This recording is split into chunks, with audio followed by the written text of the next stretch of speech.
one of the few remaining images of gunner Louis Morrice. Louis was born right here in Northumberland Street in Toxteth in Liverpool, in the shadow of the River Mersey. Now, Louis signed up just around the corner at Sefton Park Barracks on the 5th of August 1914, and less than 10 days later he was shot dead at his barracks in Wirral. It was here at Bidston Hill, 8 miles away.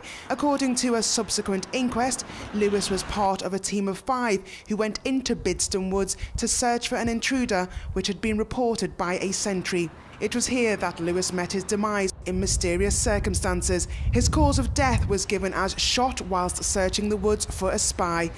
But how much fear was there about German spies in the UK during World War I? It was very real, it was huge. I mean, this had its origins in sort of the pre-war anti-German spy fiction that was published in this country. So when the war breaks out, spy mania grips the entire country.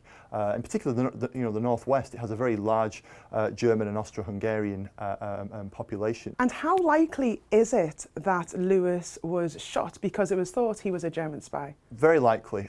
Tragic as it was, but it would appear it's not an isolated incident. I know from my own research that there was an incident down in London at the back end of August 1914 of a man who was challenged by a sentry, didn't answer and was shot. Fortunately he survived, but it later transpired that he was just stone deaf. And over 100 years later, a fellow gunner has painstakingly searched for Louis Morrice's grave. He's found it here at Ford Cemetery, which is also a Commonwealth War grave in Merseyside, 8 miles from where Louis was born. Well, I've been loaned a book on Liverpool and the part it played during the First World War, and Louis' story was told in brief in there, and quite a sad story, and found that he was actually buried only a couple of miles from my own doorstep.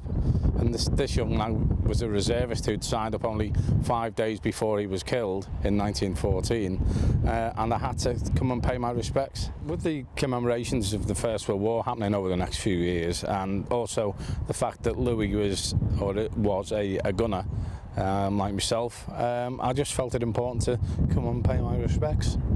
Louis Morrice was just 20 when he died.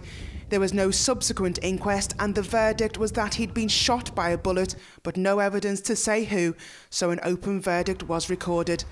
But now, as a poppy is placed in the ground, it is hoped that he, alongside others who served during World War I, will also be remembered. Jessie Aru-Phillips, Forces News.